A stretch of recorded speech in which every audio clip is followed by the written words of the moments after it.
Really, this is mostly just for myself.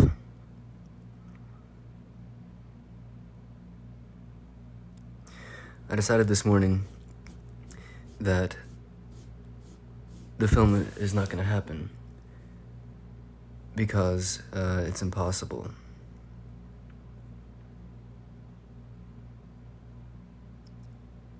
Because really, I have no idea how to make a film. I don't know what the process looks like. I don't know where you begin. Because I know it shouldn't happen on paper. Because I really am not interested in making film theater. And I know it doesn't happen in the mind because it has to be coming out of the present moment in front of the camera. But you have to have some idea what you're doing going in. Because otherwise you're just experimenting, which I hate.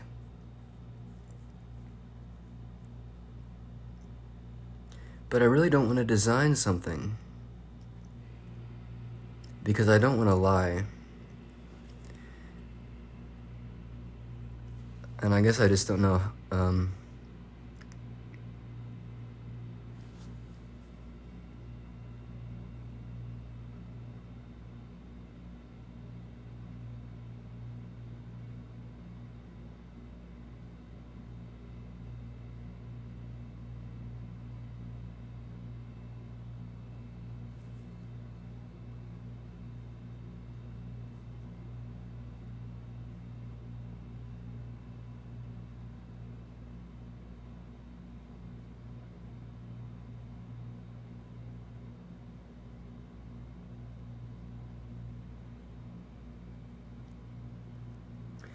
I realized that if I made the film that I was thinking I was gonna make,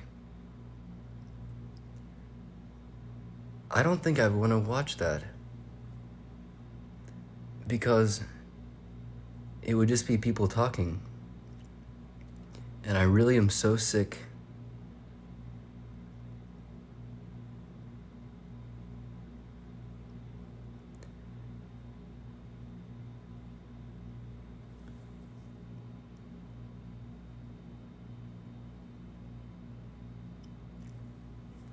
I'm just tired of ideas, I guess. I don't think that anything good ever comes of ideas. And everybody talks about Dostoevsky as a philosopher and as a spiritual thinker. And I really am just not interested in that at all. I just want to be in the room with real people.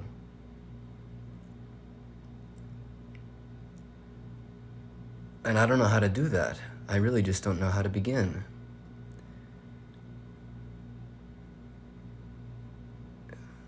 Because I don't want to write dialogue for people to say, because then it's fake. And then I'd have to bring in actors, and I really don't want to work with actors anymore.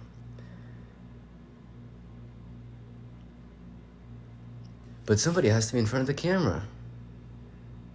And also, I was thinking, the way things were moving, then I really would have to play Alyosha. And I think I'd be spreading myself too thin. I think I just can't do both. I think I can't be Alyosha and be the director at the same time. And I'd have to bring in someone to shoot it. Because I can't be also manning the camera and acting in front of the camera at the same time.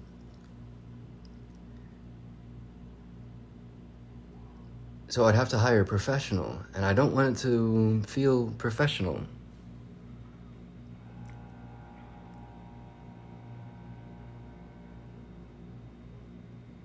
So how do you make a film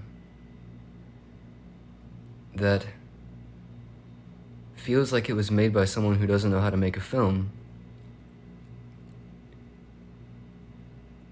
if you are bringing in people who know what they're doing to help you make it?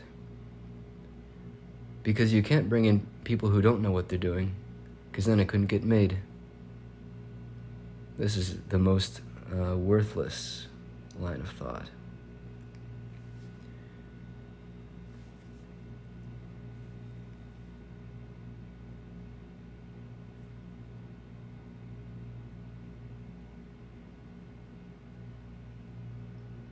You know, I think really I think I'm just so sick to death of words, looking at words on a page, or hearing words come out of someone's mouth.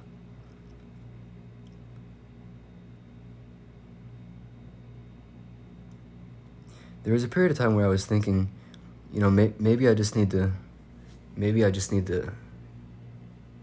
there's a lot I just need to say.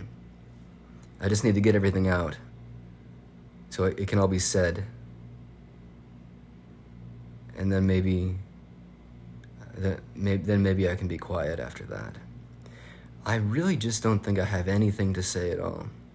And I also don't think that I have the ability to create a story.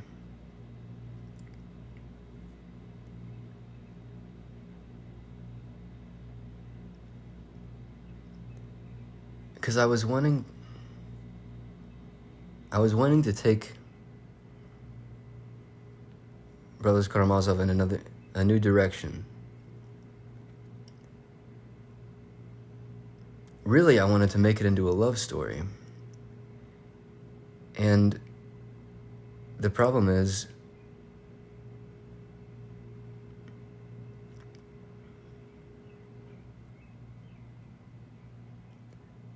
I don't want to lie, and I really can't.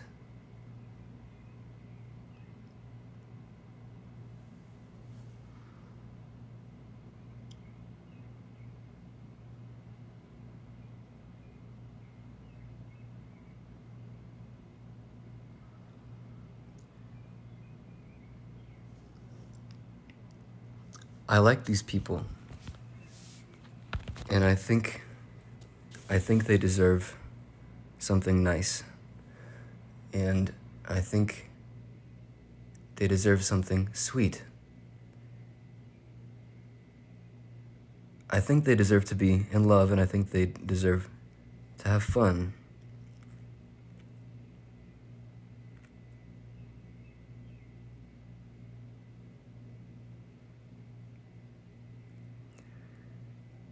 I don't want to be cruel to them.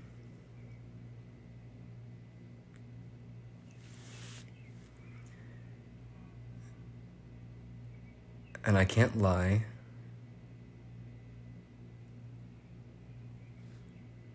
I don't know how to...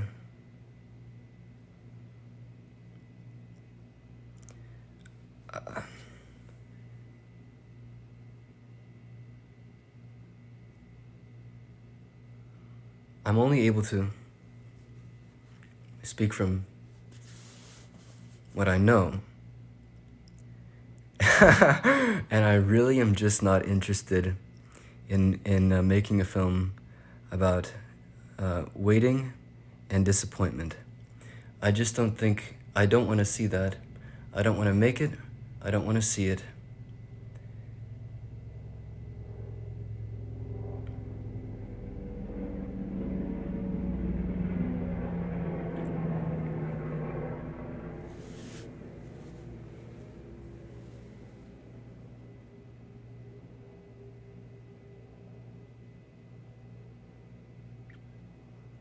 Here's another thing.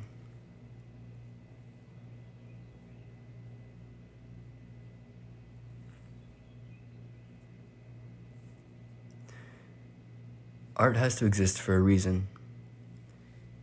It doesn't make sense to create a work of art that's going to sit on a shelf. It's just a waste of time. And you could say that the artist should be making a work of art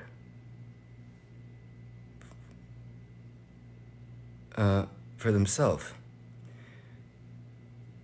And maybe that's true, But that really just seems like a big waste to me, especially with film, because you have to, you can't just make a film with nothing.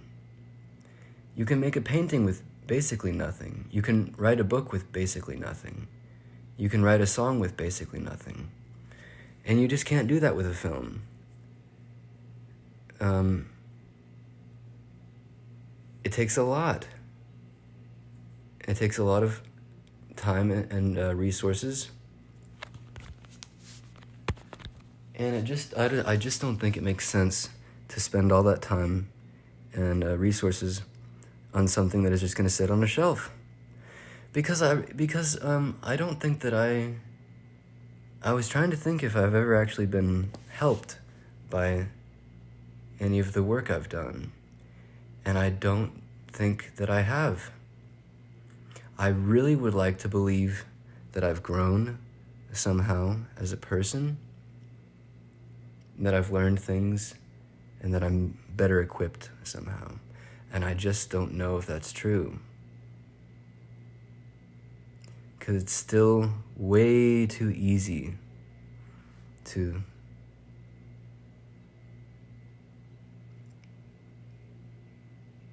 distress me. Anyway, here's the problem. There just is no audience. And I don't think it makes sense to make a film knowing with certainty that no one will watch it. Because even if people sit in front of a screen and push play, and the film plays in front of their eyes, and they sit through to the end, I know with certainty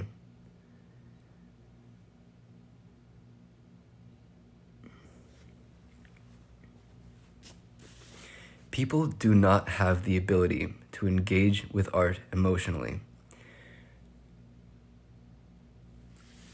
I'm nauseated by these analysts, by these intellectuals and aestheticians, and I just don't care to hear about how pretty something is or how well written something is.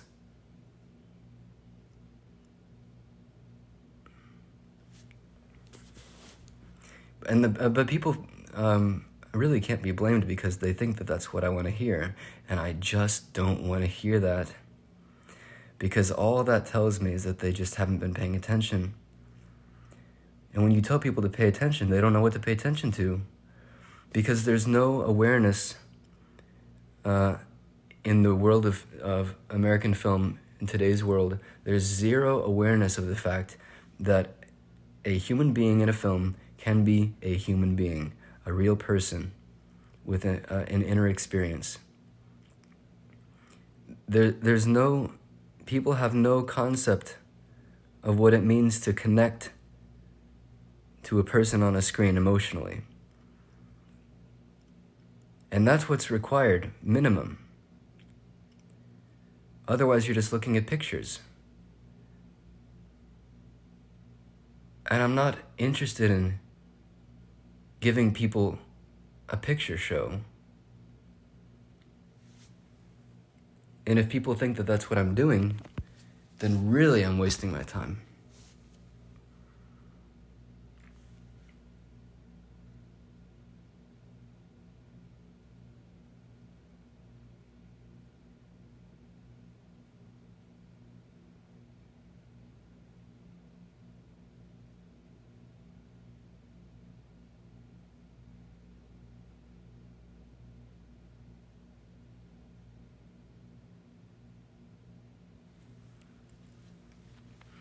The problem is that it's 0. It wouldn't be a problem if it was 1. I mean, 2 or 3 would be nice. The fact that it's 0 is not a great motivator.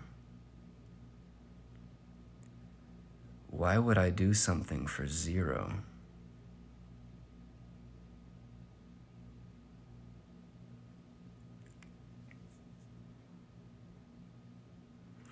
And it's really not people's fault that they don't have any interest in reality. I don't know if I have any interest in reality anymore, because it sucks.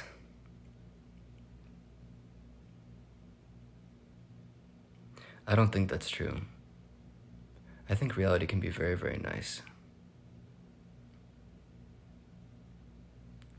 But then, okay, but if you're making a dramatic work, and it's wrong I shouldn't be thinking of a film as a dramatic work. See, this is part of the problem. Anyway,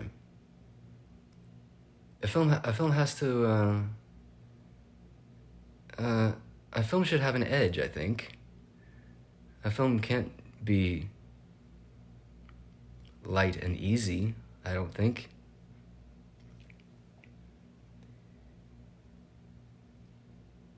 I think that... Okay, so here's the problem, is for a long time I was just certain that suffering is required. And and maybe that's true, but I'm just really, really tired. And I don't want to put people through that, because people are tired and people want an escape. And I don't think I can give them an escape. All I can do is tell the truth. And the things that I can tell the truth about, I don't think people want to listen to those things. And I don't want to listen to those things, because I'm tired of those things. I'm tired of the same thing. What I really would like someday is to really surprise myself in a fun way. I think that would be so interesting. I feel like I never surprise myself.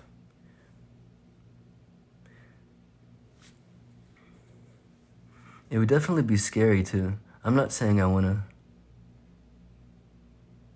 to alarm myself necessarily. I'm not saying I want to betray myself. But it would be nice to just one day do something completely unexpected.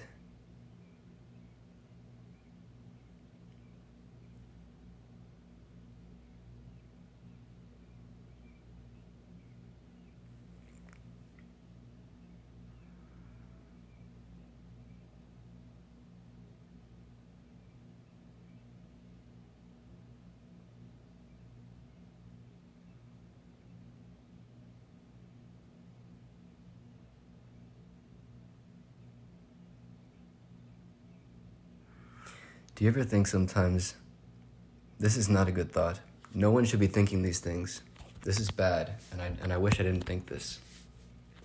I'm trying to not think these things, but sometimes I do. Do you ever have the thought that we really only have the ability to make things worse for ourselves? I don't know if we can bring good into our life. I think maybe we just have to wait for things. And I think the harder we struggle, the more we're punished. And it's really bad that I just used the word punish. Because that's what I've been trying to move away from, is this idea that there's some entity outside of myself that is punishing me. But, well, it's definitely true that everything that's ever happened to me is the only thing that could ever have happened to me. And I wouldn't change a single thing. I wouldn't want anything to happen any other way than exactly the way that it happened.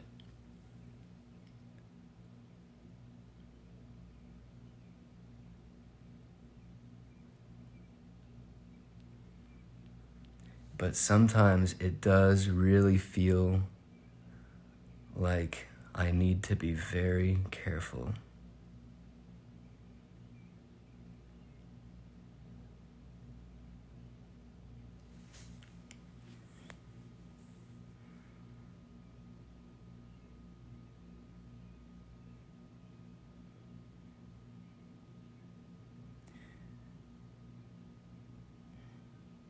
Here's the best evidence for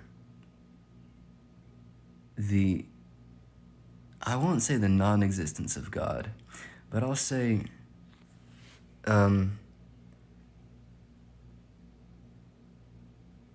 meaninglessness of the question of God's existence.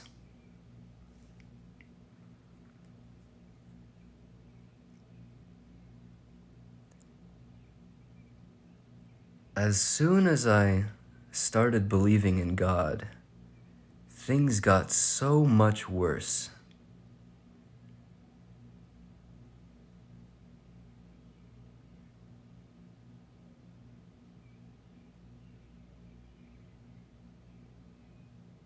I don't know what that's supposed to prove, actually.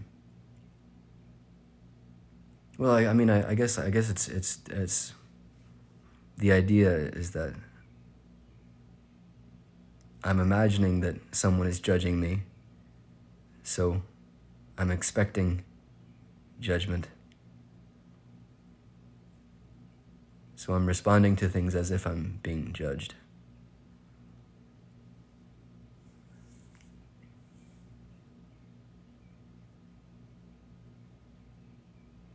But it also does seem to me that the harder a person tries to be good, the more obstacles are put in their path. So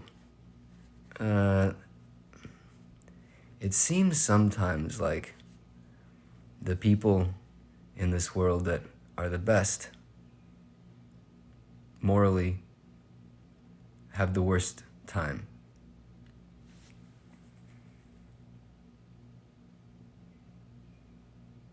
That just doesn't seem right to me. Here's the thing.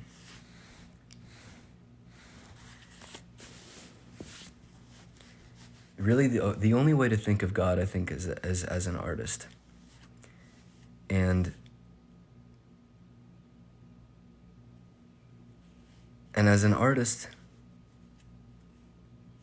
sometimes you have to be cruel to your subjects, to the people that you create.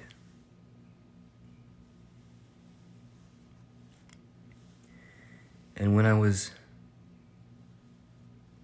writing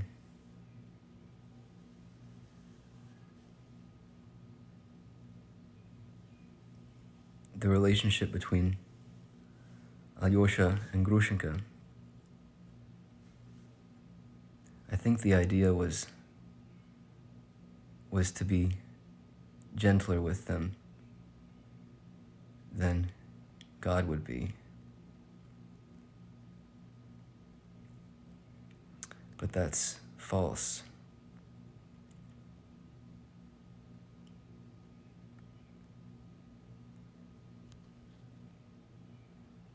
I want to be gentle with them. I don't want to hurt them because I like them.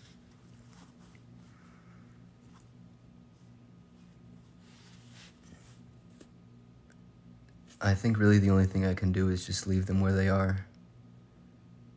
Just leave them there. And it'll be unfinished. But the worst thing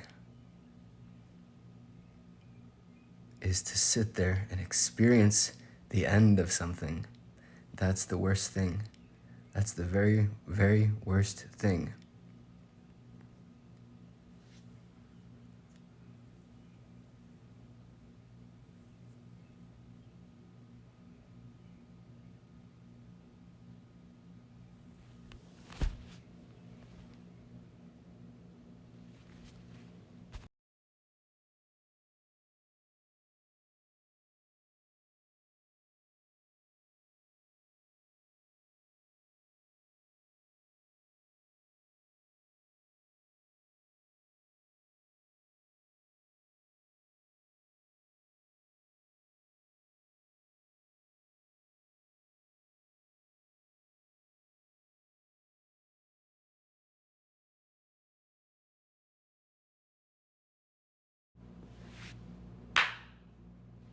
was a nice, resonant one.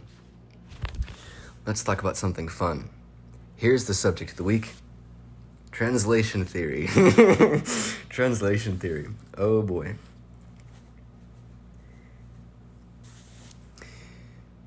Let's just get right in there. The world of translation is not the artistic space. Translation is a science. And the people engaged with translation really are not writers.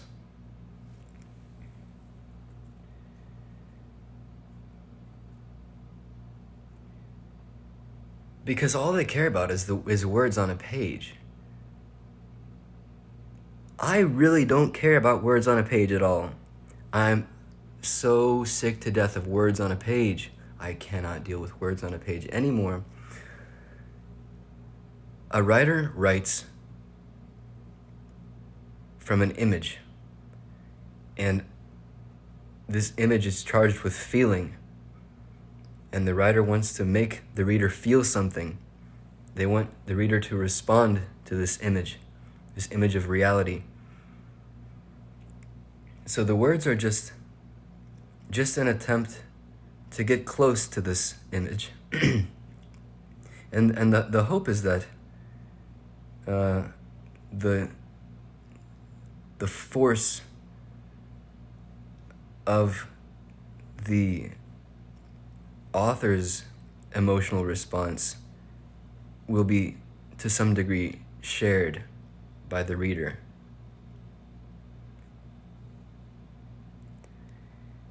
And many translators, not all of them, but many of them, well, the people that talk about preserving formal equivalence are absolutely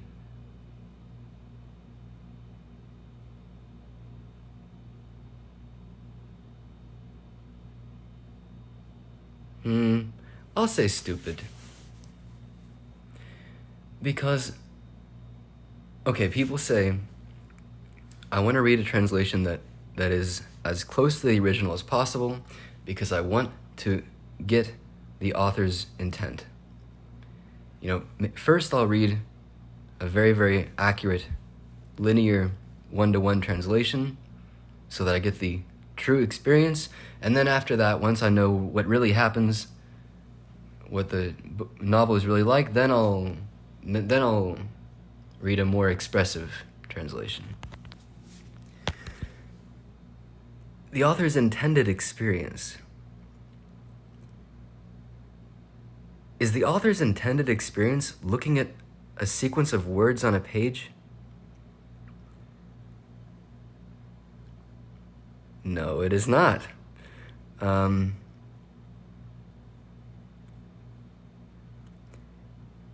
One language is not another language, obviously. So one word in one language is not the same as a word in another language because they're different languages. They're different words.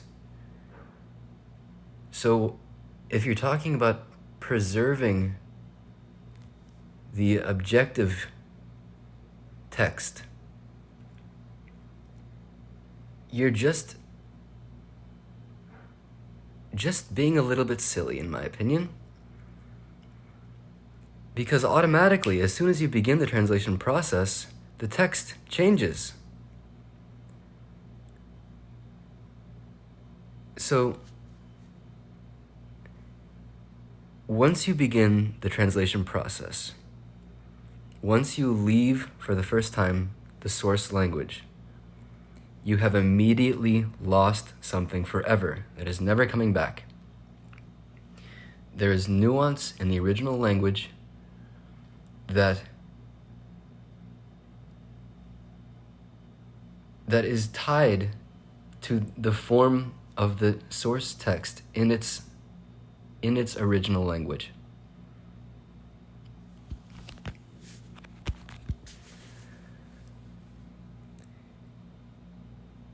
And if you stay right in that same lane, if you don't move, if you just pull down those words and turn them into different words,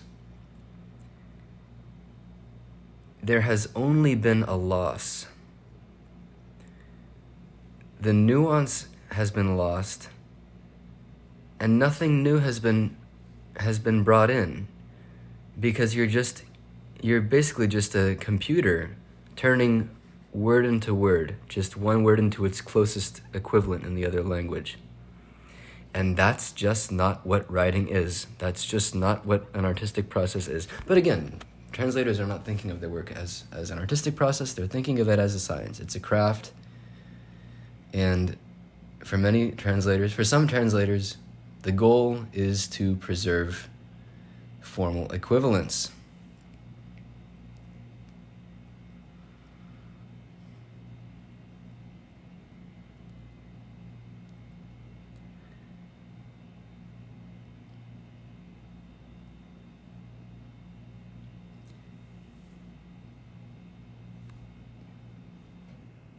When I read a book, I want to feel something. And if I'm translating Dostoevsky, my goal is to tear someone's heart out of their chest and crush it to pieces in front of them.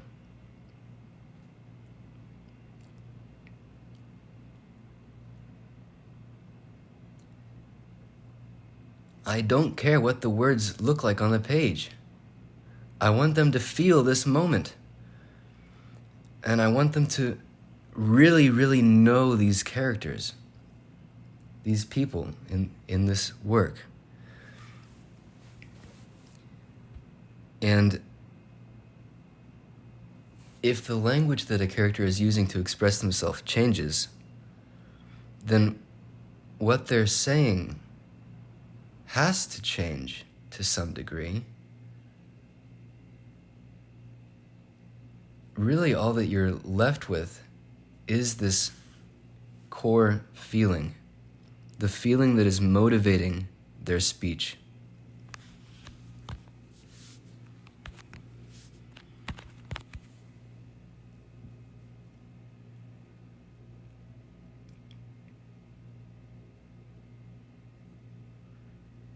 For me, the content of a conversation is really close to meaningless.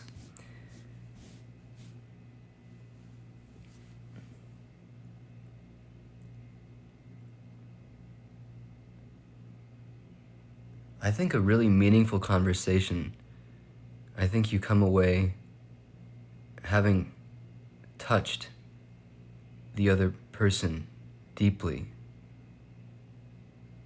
having really felt them and understood them on a deep emotional level. I think that's what it means to know a person. And everything else really is just empty spectacle, really.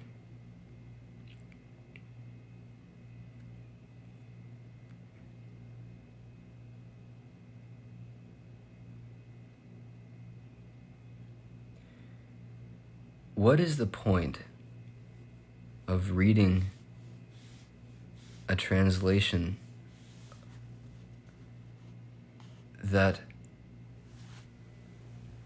whose process is guided by logic? It's like math. What's the best number to slot in here?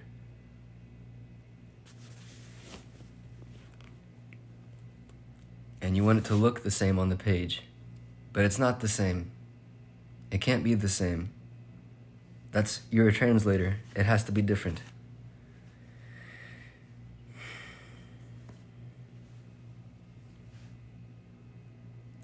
I was in a class this semester, a translation theory class, and on the last day of class, we went around and shared how our perspective on translation has changed from the beginning of the semester. And one student said that she now thinks of translation as less of an art and more of a science. How deeply, deeply sad is that? But this is what university does. University gives you lots of words to talk about things. And then it cuts you off from a truly new individual personal experience. You have all these systems and you have all these structures, and your brain is structured in a particular way.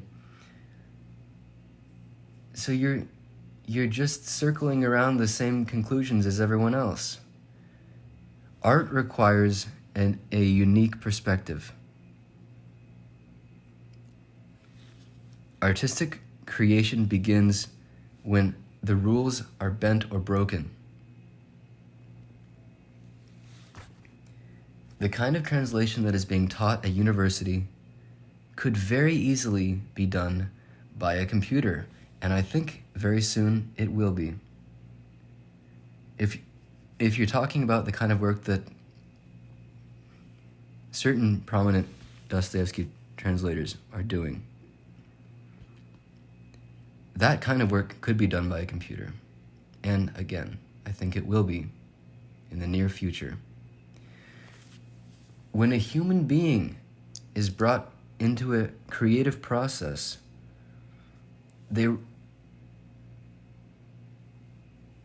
a human being can bring their unique experience of life. That is something that a computer that is foreign to a computer, and will always be foreign to a computer, because a computer can't have a unique experience. And academia is a vacuum that is just full of all this information,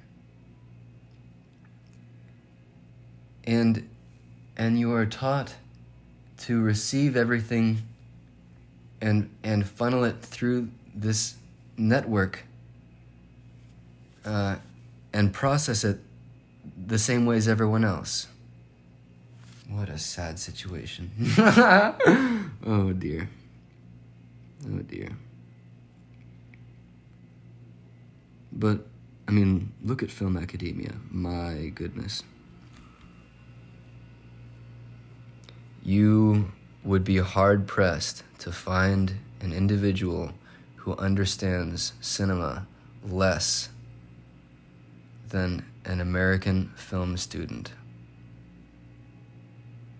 Anyone who talks about symbolism in film does not understand what they're talking about. And they're wasting their time, and they're insulting the director, and they're doing violence to the film. I really do think that a work of art feels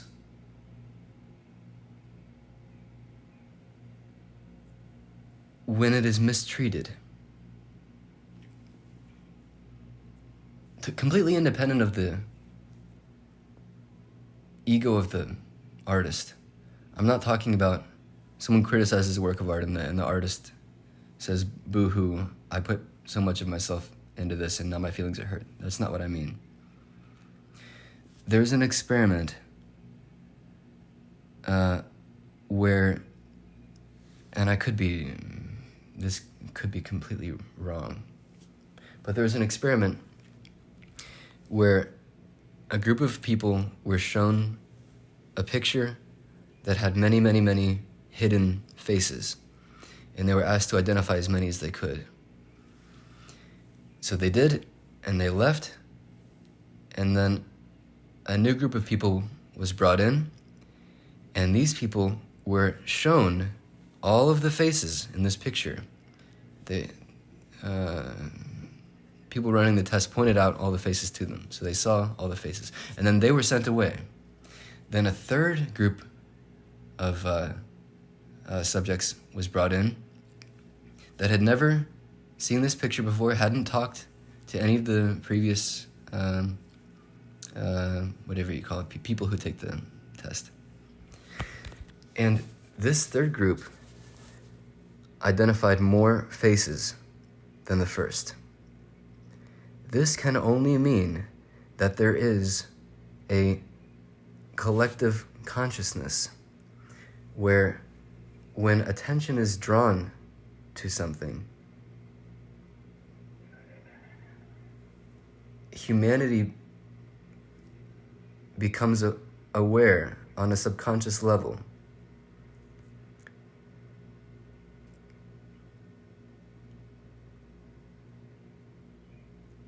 So when a work of art is mistreated,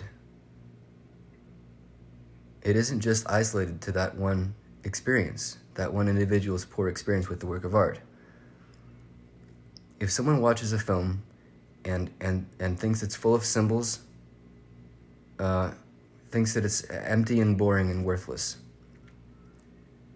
that response is now part of the film experience for someone who has never encountered the film.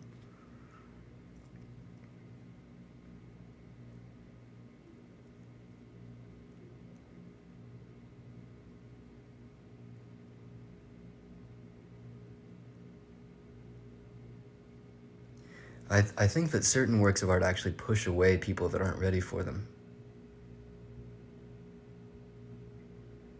Then you see films that have the misfortune of being recognized by the masses too soon, and people don't know what to do, and then the reputation of the film is forever destroyed.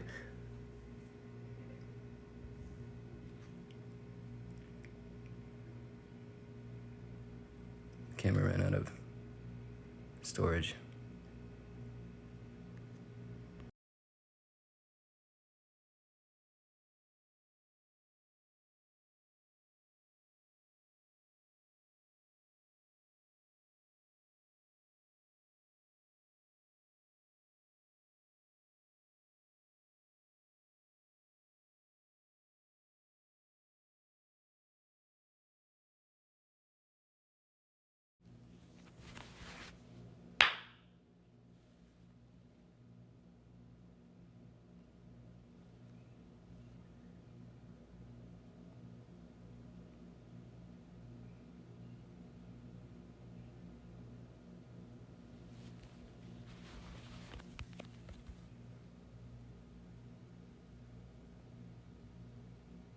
Here's a question. Why would God fill a person with such a strong feeling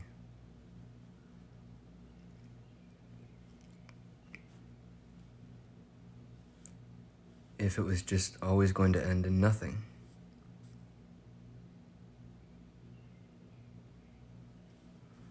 That's something that I do not like.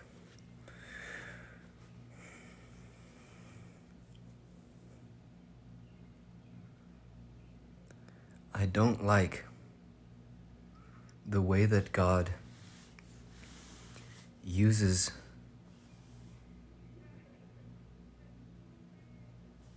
very strong feelings like a carrot on a string so that people will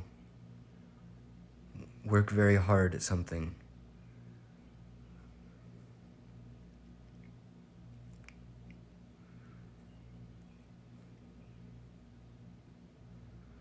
Obviously, it's important. The most important thing in life is for the individual to improve themselves. So everything has to be about that. I understand that.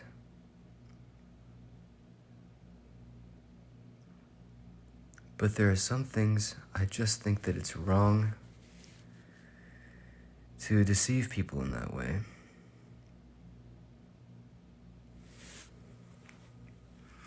And I understand, there are certain motivators that are very, very powerful. And otherwise it would be very, very, very difficult to entice people to do certain things that are good for them.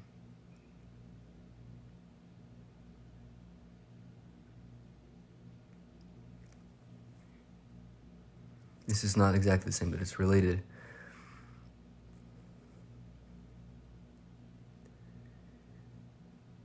I think it's really, really sad when a person has an experience that happened just to help them make a work of art. I don't like that.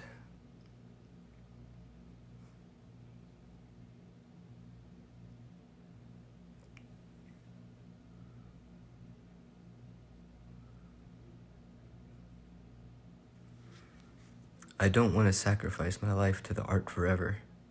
I want to actually have things happen to me. I want to have real things happen to me.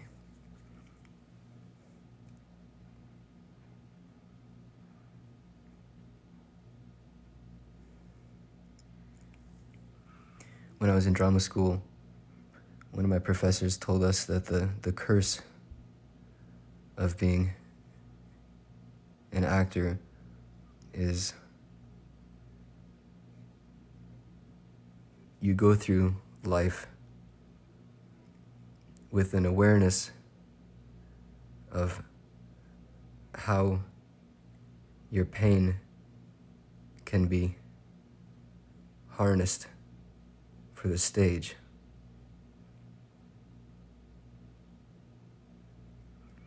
So there's always the observer. When you're in a moment of crisis, you're always watching yourself to see what you do.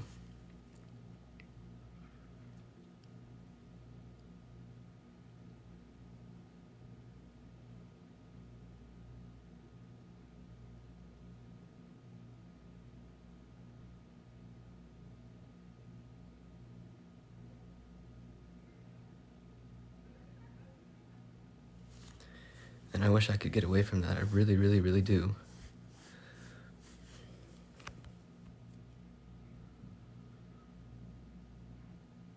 Because there are some things I just want to experience.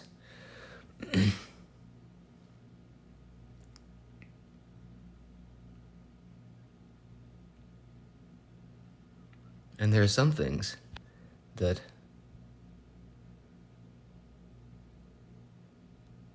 let's say there's some certain things that have happened and people have told me, well, you should just make a film about that. I don't want to do that. I don't want my life to be that. If something happens to me and the only reason it happened is so that I can make a film about it,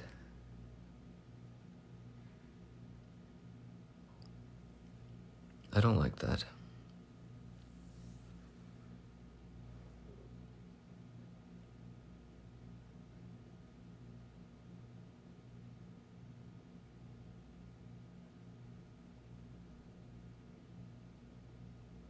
There's some things that I think should just stay. They shouldn't be used.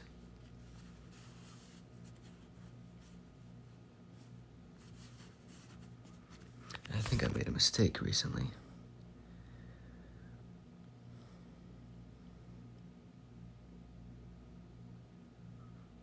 I think I used some things that shouldn't have been used.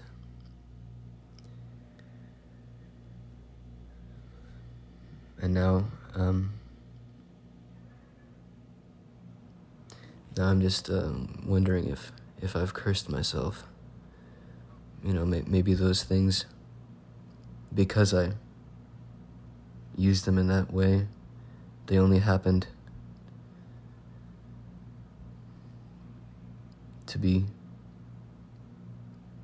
written about.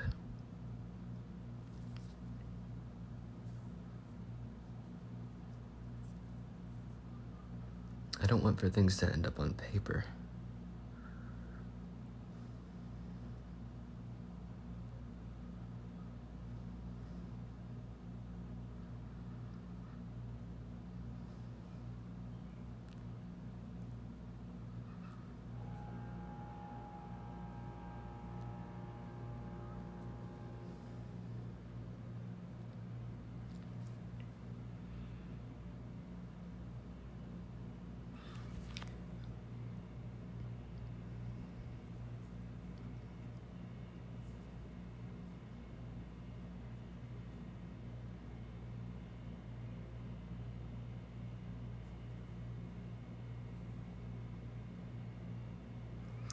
I've been wondering lately if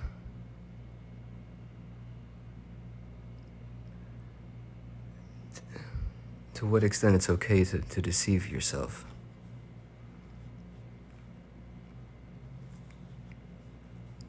Because obviously honesty is the most important thing. You have to be able to trust yourself. But it's also important to have hope and to fight against despair. That's important.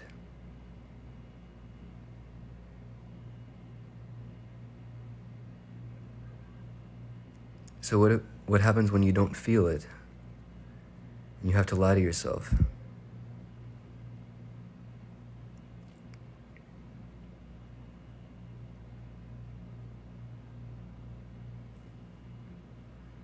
Because I think isn't it possible that the whole time you know inside that you're lying to yourself and you're just waiting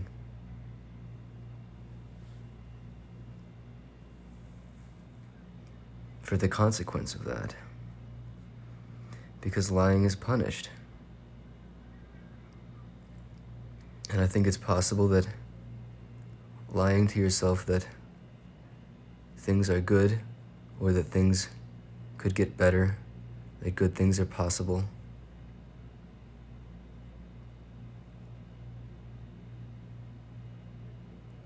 I guess it's not a lie to say that good things are possible. But I think it is kind of a lie to tell yourself that things are good. But otherwise, how are you supposed to get yourself out?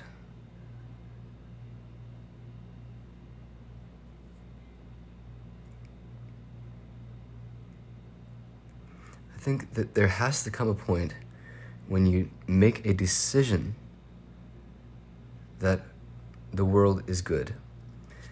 Because there's never going to be definitive proof one way or the other. We're never going to be shown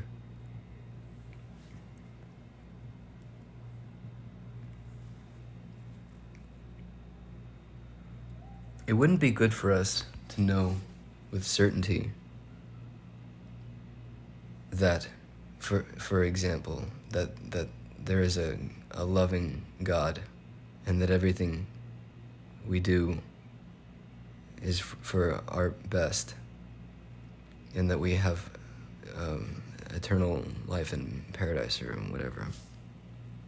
It wouldn't be good for us to know that with certainty, because then we'd let ourselves off the hook, I think.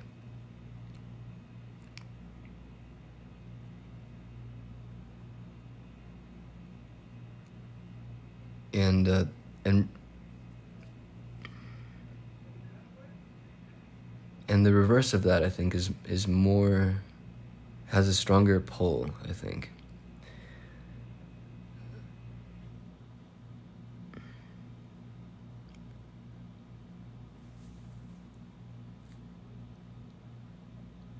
This is no longer interesting to me.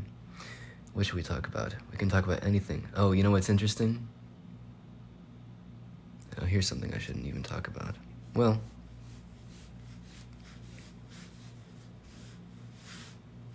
speaking of honesty, last night I shared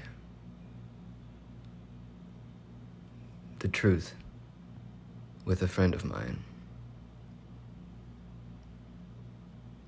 And he told me, I feel sorry for you.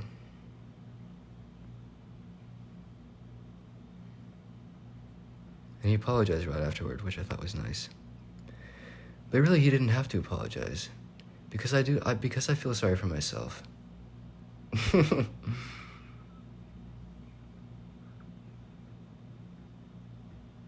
I feel sorry for everyone, I think.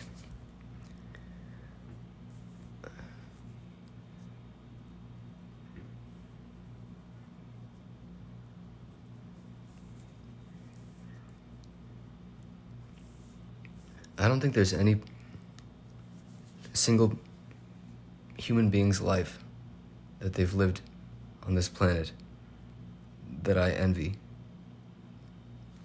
Really, I would choose to be myself. This is definitely the best option, for sure. But if we're talking about the idea that everything that happens is for the best, I don't see any evidence of that. That's what's really tricky, I think, is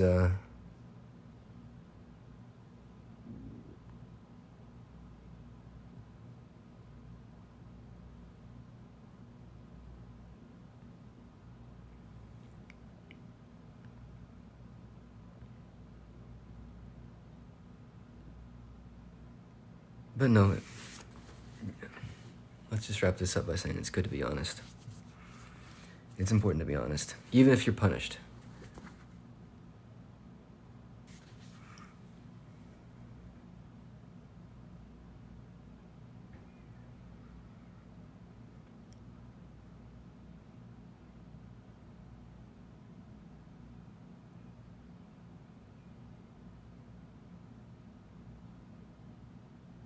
These are confusing times, though. What a cliche thing to say. But I was talking to my friend about that the other day.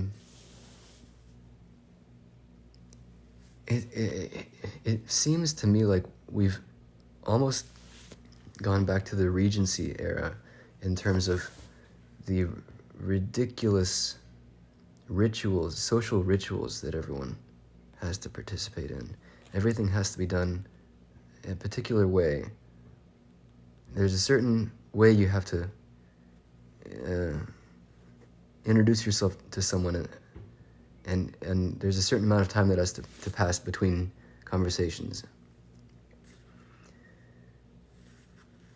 I'm talking about dating specifically, which I have absolutely no idea how to do.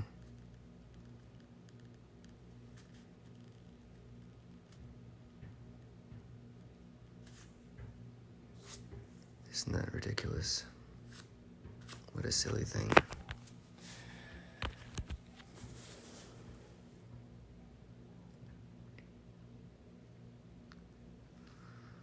I do think the most dangerous poison is a romantic sensibility. That's the greatest curse of all, I think, for an individual, is to have a fairy tale optimism, because the universe loves to crush that spirit.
Do you think at some point we get to understand anything? I know we can't understand everything, but I wish I understood something, just a little bit.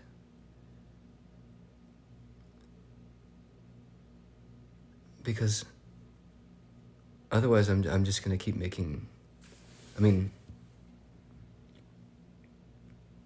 it would be nice to be able to make an informed decision.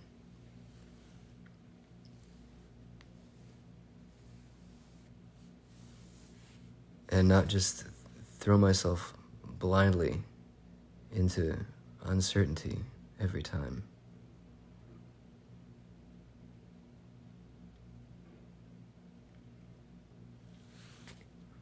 But of course it is true that every single moment of lived experience is unique and unrepeatable. So there really couldn't exist a rule book.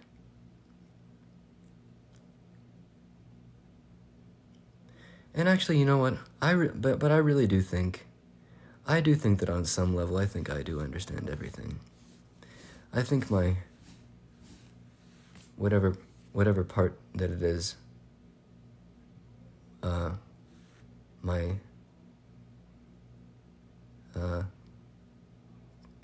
super consciousness just keeps it from my brain for my own good. Because it is for my own good. It wouldn't be good for me to understand everything. I'll be terrible. I don't want to understand everything. It's best if I just don't understand anything at all. And that's right where I am. So really, I think things are pretty good the way they are. Except, well, no.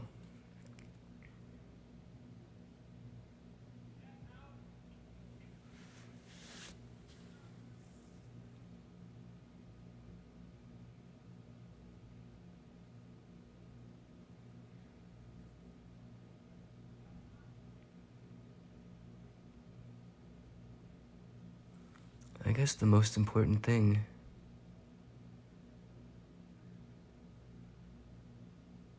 is to have the feeling once, right?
Oh, none of this matters anyway.